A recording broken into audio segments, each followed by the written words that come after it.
दृष्टि आईएएस के टुडे जी के प्रोग्राम में आपका स्वागत है। शुरुआत करते हैं पिछले अभ्यास प्रश्न से, जिसमें हमने आपसे पूछा था एकुशी पदक का संबंध किस देश से है। आपके ऑप्शन थे option A Nepal, option B Cambodia, option C Japan या फिर ऑप्शन डी बांग्लादेश। तो इस प्रश्न का सही उत्तर है विकल्प डी, बांग्लादेश। आप में से कई व्यूअर्स ने इस प्रश्न का कमेंट बॉक्स में एकदम ठीक जवाब दिया है। इसी तरह अपने सुझाव, प्रतिक्रियाएं और जवाब हमें भेजते रहिए, हमें इसका इंतजार रहता है। चलिए अब इस प्रश्न से संबंधित आगे की बातों को हम एक्सप्लेनेशन से समझते हैं। हाल ही में बांग्लादेश सरकार ने एकुशी पदक के पुरस्कार के लिए 19 व्यक्तियों और 2 संस्थानों के नामों की घोषणा की है। एकुशी पदक बांग्लादेश का दूसरा सर्वोच्च नागरिक पुरस्कार है। इसे 1952 के बंगाली भाषा आंदोलन के शहीदों की याद में वर्ष 1976 में शुरू किया गया था। ये विभिन्न श्रेणियों जैसे भाषा आंदोलन में योगदान, मुक्ति संग्राम, कला और संस्कृति, पत्रकारिता और समाज सेवा आदि क्षेत्रों में दिया जाता है। ये लोगों और संस्थानों को संबंधित क्षेत्रों में उल्लेखनीय योगदान के लिए दिया जाता है, इसलिए विकल्प डी सही है। इस तरह इस प्रश्न का सही उत्तर है विकल्प डी, बांग्लादेश। चलिए अब शुरुआत करते हैं आज के एपिसोड की। तो आज के एपिसोड का पहला प्रश्न है, हाल ही में किस देश ने चक्रवात गैब्रियल के कारण राष्ट्रीय आपातकाल की घोषणा की है। आपके ऑप्शन है न्यूजीलैंड, ऑस्ट्रेलिया, चीन या फिर भारत। तो इस प्रश्न का सही उत्तर है विकल्प ए, न्यूजीलैंड। चलिए एक्सप्लेनेशन आगे की बात को समझते हैं। हाल ही में न्यूजीलैंड ने चक्रवात गैब्रियल के कारण राष्ट्रीय आपातकाल की घोषणा की है, इसलिए विकल्प ए सही है। चक्रवात गैब्रियल एक उष्णकटिबंधीय चक्रवात है जिसने न्यूजीलैंड और नॉर्फॉक द्वीप को प्रभावित किया है। आपको बता दें कि उष्णकटिबंधीय चक्रवात एक तीव्र गोलाकार तूफान है जो गर्म उष्णकटिबंधीय महासागरों में उत्पन्न होता है। कम वायुमंडलीय दबाव, तेज हवाएं व भारी बारिश इसकी विशेषताएं हैं। इन चक्रवातों की विशिष्ट विशेषताओं में एक आंख यानी आई या केंद्र में साफ आसमान, गर्म तापमान और कम वायुमंडलीय दबाव का क्षेत्र होता है। इन चक्रवातों की गति उत्तरी गोलार्ध में वामावर्त यानी काउंटर क्लॉकवाइज और दक्षिणी गोलार्ध में दक्षिणावर्त यानी क्लॉकवाइज होती है। इस तरह इस प्रश्न का सही उत्तर है विकल्प ए, न्यूजीलैंड। चलिए अगला प्रश्न देखते हैं। वित्तीय साक्षरता सप्ताह का आयोजन कौन कर रहा है। आपके ऑप्शन है ऑप्शन ए, भारतीय प्रतिभूति और विनिमय बोर्ड, ऑप्शन बी, वित्त मंत्रालय, ऑप्शन सी, भारतीय रिजर्व बैंक या फिर ऑप्शन डी, नाबार्ड। तो इस प्रश्न का सही उत्तर है विकल्प सी, भारतीय रिजर्व बैंक। हाल ही में वित्तीय साक्षरता सप्ताह शुरू हुआ। ये सप्ताह 13 फरवरी से 17 फरवरी 2023 तक चलेगा। भारतीय रिजर्व बैंक यानी आरबीआई 2016 से हर साल इसका आयोजन कर रहा है, इसलिए विकल्प सी सही है। इस सप्ताह का उद्देश्य देश भर में लोगों के बीच वित्तीय शिक्षा संदेशों का प्रचार करना है। इस वर्ष के लिए वित्तीय साक्षरता सप्ताह की थीम सही वित्तीय बर्ताव करे आपका बचाव यानी good financial behaviour your saviour है। बताते चलें कि आरबीआई भारत का केंद्रीय बैंक और नियामक निकाय है जो भारतीय बैंकिंग प्रणाली के नियमन के लिए जिम्मेदार है। इसकी स्थापना 1 अप्रैल 1935 को भारतीय रिजर्व बैंक अधिनियम 1934 के प्रावधानों के अनुसार की गई थी। इस तरह इस प्रश्न का सही उत्तर है विकल्प सी यानी भारतीय रिजर्व बैंक। अगला प्रश्न है, भारतीय संविधान का कौन सा प्रावधान राज्य विधानसभा या विधान परिषद की सदस्यता के लिए अयोग्यता से संबंधित है। आपके ऑप्शन है ऑप्शन ए, अनुच्छेद 191, ऑप्शन बी, अनुच्छेद 192, ऑप्शन सी, ए और बी दोनों या फिर ऑप्शन डी, न तो ए और न ही बी। तो इस प्रश्न का सही उत्तर है विकल्प सी, ए और बी दोनों।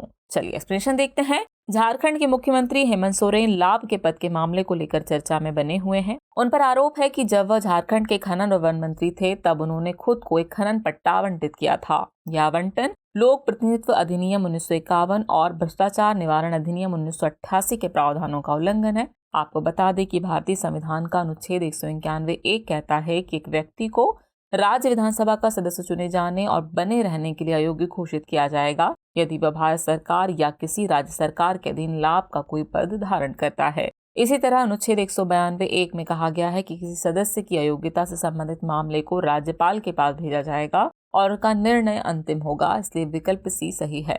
इस तरह इस प्रश्न का सही उत्तर है विकल्प सी यानी ए और बी दोनों। अगला प्रश्न है, संयुक्त अभ्यास तरकश किन देशों के बीच आयोजित किया गया। आपके ऑप्शन है भारत और जापान, भारत और चीन, भारत और इंडोनेशिया या फिर भारत और अमेरिका। तो इस प्रश्न का सही उत्तर है विकल्प डी, भारत और अमेरिका। हाल ही में तमिलनाडु के चेन्नई में भारत अमेरिका संयुक्त अभ्यास तरकश का आयोजन किया गया, इसलिए विकल्प डी सही है। तरकश राष्ट्रीय सुरक्षा गार्ड यानी एनएसजी और यूएस स्पेशल ऑपरेशन फोर्स यानी एसओएफ का एक संयुक्त अभ्यास है। इस अभ्यास में पहली बार रासायनिक, जैविक, रेडियोलॉजिकल और परमाणु यानी सीबीआरएन आतंक प्रतिक्रिया को शामिल किया गया है। इसमें आतंकवादियों द्वारा रासायनिक और जैविक हमले से निपटने के लिए एक अभ्यास भी शामिल था। बताते चले कि CBRN हथियारों में बड़े पैमाने पर हताहत करने की क्षमता होती है, इसलिए उन्हें सामूहिक विनाश के हथियारों के रूप में वर्गीकृत किया जाता है। इस तरह इस प्रश्न का सही उत्तर है विकल्प डी यानी भारत और अमेरिका। अगला प्रश्न है, कृषि और प्रसंस्कृत खाद्य उत्पाद निर्यात विकास प्राधिकरण यानी एपिडा की स्थापना कब की गई थी? आपके ऑप्शन है 1974, 1978, 1982 या फिर 1986। तो इस प्रश्न का सही उत्तर है विकल्प डी 1986।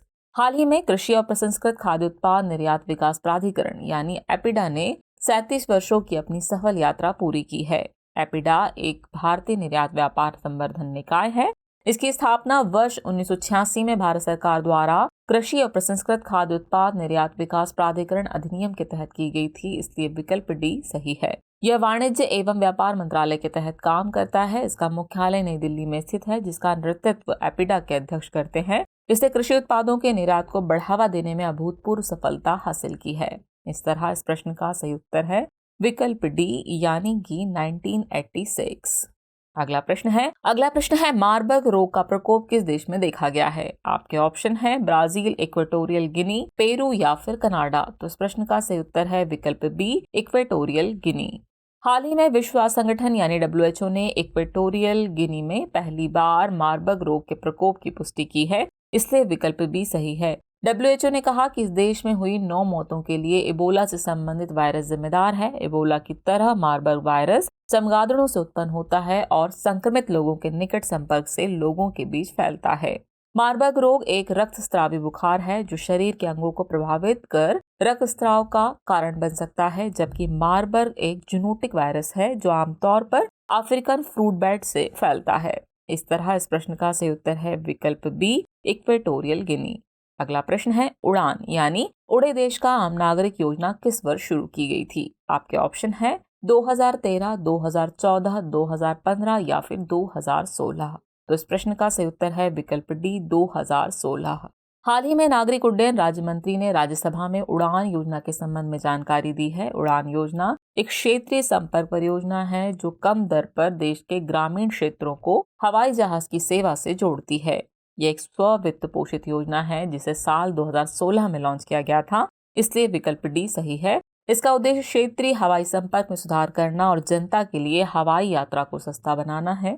इस योजना के तहत 2017 के बाद से 9 हेलीपोर्ट और 2 वाटर एरोड्रोम सहित कुल 73 अप्रयुक्त कम सेवा वाले हवाई अड्डों का संचालन किया गया है। इस तरह इस प्रश्न का सही उत्तर है विकल्प डी 2016। अगला प्रश्न है स्मार्ट सिटीज मिशन यानी SCM के संदर्भ में निम्नलिखित कथनों पर विचार कीजिए। कथन 1 है इस मिशन को केंद्र प्रायोजित योजना के रूप में संचालित किया जाता है। कथन 2 है इसे 25 जून 2015 को लॉन्च किया गया था। उपयुक्त में से कौन सा ऐसे कथन सही है या फिर है? आपके ऑप्शन है केवल 1, केवल 2, 1 और 2 दोनों और न तो 1 न ही 2। तो इस प्रश्न का सही उत्तर है विकल्प सी 1 और 2 दोनों ही कथन सही हैं। चलिए एक्सप्लेनेशन की बात को समझते हैं। आगरा, वाराणसी, चेन्नई, पुणे और अहमदाबाद उन 22 शहरों में शामिल हैं जो अगले महीने तक स्मार्ट सिटीज मिशन के तहत सभी परियोजनाओं को पूरा कर लेंगे। इस मिशन के तहत चुने गए बाकी 78 शहरों में चल रही परियोजनाओं को भी अगले 3-4 महीनों में पूरा कर लिया जाएगा। आपको बता दें कि स्मार्ट सिटीज मिशन 25 जून 2015 को भारत सरकार द्वारा शुरू किया गया था, इसलिए कथन 2 सही है। इस मिशन का मुख्य लक्ष्य उन शहरों को बढ़ावा देना है जो बुनियादी ढांचा, स्वच्छ और सतत वातावरण प्रदान करते हैं।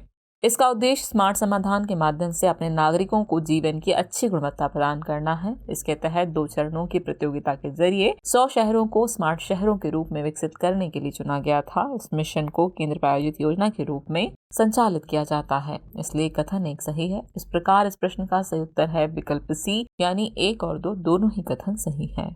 अगला प्रश्न है आर्य समाज के संदर्भ में निम्नलिखित कथनों पर विचार कीजिए। कथन 1 है इसकी स्थापना वर्ष 1775 में दयानंद सरस्वती ने की थी। कथन 2 है यह मूर्ति पूजा और पशु बलि का विरोध करता है। उपयुक्त में से कौन सा ऐसे कथन सही है या फिर है? आपके ऑप्शन है केवल 1, केवल 2, 1 और 2 दोनों और न तो 1 न ही 2। तो इस प्रश्न का सही उत्तर है विकल्प बी यानी केवल 2 कथन ही सही है। चलिए एक्सप्लेनेशन देखते हैं।